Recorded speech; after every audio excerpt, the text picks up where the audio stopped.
नमस्कार, hello and welcome to इन्फॉर्मेटिकोस। तो दोस्तों, आज के वीडियो में हम लोग जानेंगे कि आखिर रूस हमास का समर्थन क्यों कर रहा है इनडायरेक्टली, हालांकि, और इसमें चीन का क्या एंगल निकल करके सामने आया है, और क्या ये जो हमला इसराइल पर किया गया था, ये आईमेक कॉरिडोर यानी कि India middle east Europe corridor को जियोपार्डाइज करने के लिए ऐसा ऑपरेशन करवाया गया है किसी टाइमिंग के तहत। तो इससे पहले कि वीडियो शुरू करूं, आपसे रिक्वेस्ट है कि इस चैनल को सब्सक्राइब जरूर कर दीजिएगा और इस वीडियो को लाइक ज़रूर कर दीजिएगा। तो चलिए शुरू करते हैं आज का वीडियो।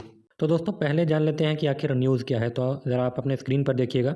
व्लादिमीर पुतिन कह रहे हैं कि ये बिल्कुल अनएक्सेप्टेबल है कि फ़िलिस्तीन के आम नागरिक मारे जाएं। अब देखिए, इस मामले में स्पष्ट रूप से तो नहीं, लेकिन रूस ने एक इंडिकेशन दिया है कि वो फ़िलिस्तीन के साथ खड़ा है।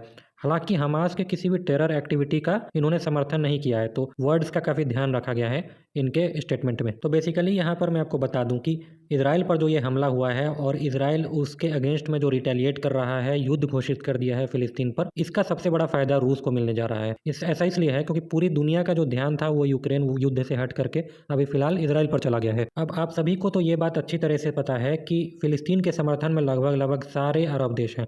हालांकि जो ईरान है, टर्की है, ये लोग थोड़ा ज़्यादा खुल करके सामने आते हैं मुखर होकर के। लेकिन आप अच्छी तरह से ये चीज़ जान लीजिए कि अरब देश जितने भी हैं वो दिल से फ़िलिस्तीन को ही सपोर्ट करते हैं। तो रूस ने ये जो दबी जुबान में फ़िलिस्तीन को समर्थन किया है, इससे सीधा सीधा इम्पैक्ट पड़ेगा रूस को मिलने वाले समर्थन से अरब देशों के द्वारा। अच्छा, यहाँ पर आपको एक अपडेट दे दूँ, हालांकि सभी लोगों को पता चल गया होगा, लेकिन जिनको नहीं पता उनको बता दूँ कि नॉर्दर्न गाज़ा को इसराइल ने खाली करने का आदेश दे दिया है। लगभग 10 लाख लोगों को कह दिया है कि आप सदर्न साइड में चले जाइए अपना घर बार छोड़ करके, क्योंकि हम लोग करने वाले हैं वहाँ पर हेवी बमबारी।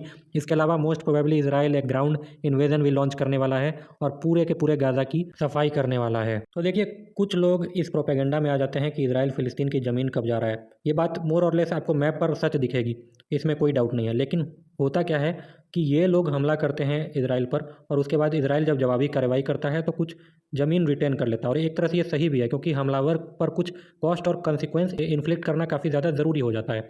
आपको बता दूं, इसराइल ने तो एक बार इजिप्ट की भी ज़मीन कब्जा ली थी, लेकिन आराम से वापस कर दिया था। ऐसा कोई देश करेगा क्या? तो मेरे ख्याल से इसराइल ज़मीन नहीं कब्जा रहा है। ये लोग जब हमला करते हैं उसके जवाब में इसराइल वापस हमला करता है, और इस बार ऐसा ही लग रहा है कि नॉर्दर्न गाज़ा गया इसराइल अब उस पर कब्जा कर लेगा। अच्छा, अब इसमें चीन का नाम कहाँ से आ रहा है? तो देखिए, अभी आपको याद होगा कि G20 में एक बड़ा प्रोजेक्ट की परिकल्पना की गई थी जिसका नाम है India middle east Europe corridor, जिसको कि हम लोग आईमेक कॉरिडोर भी करें।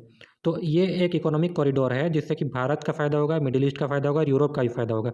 और इस चीज़ को लेकर के अमेरिका काफ़ी ज़्यादा सीरियस है। इसका कारण ये है कि इस कॉरिडोर का लॉस रूस को और ईरान को होने जा रहा है, क्योंकि रूस के थ्रू अभी बहुत सारा सामान जाता था, वो सब अब इधर से ही जाएगा।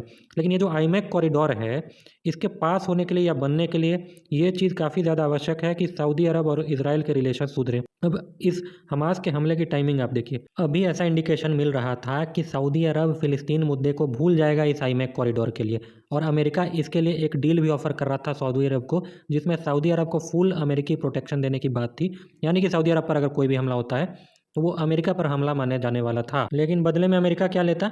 अमेरिका ये लेता कि सऊदी अरब फ़िलिस्तीन मुद्दे को भूल जाए। अच्छा, एक और देश जिसका भारी नुकसान होने वाला था आईमेक कॉरिडोर से, मैं बताना भूल गया, वो है इजिप्ट। क्योंकि इजिप्ट से सुएज़ कैनाल पास होती है, वहाँ से काफ़ी ज़्यादा दुनिया का सामान वहाँ से गुजरता है, वो सब अब बंद हो जाएगा। तो ऐसे में इजिप्ट को भी भारी लॉस होगा। तो आप समझिए कि ईरान और इजिप्ट जैसे देश मिल करके हमास का समर्थन किए हैं। लेबनान का भी इसमें नाम आ रहा है।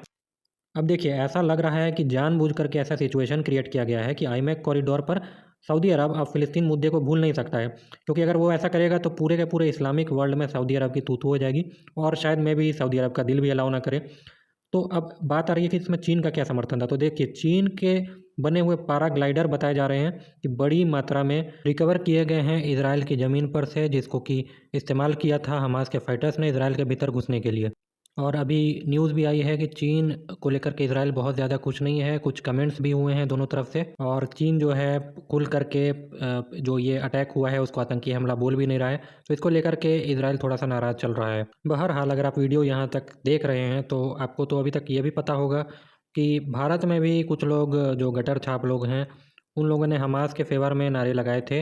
अगर आप चाहते हैं कि उस पर भी एक अलग से मैं रिएक्शन वीडियो बनाऊं तो कमेंट में ज़रूर बताइएगा, और इस चैनल को सब्सक्राइब करना मत भूलिएगा।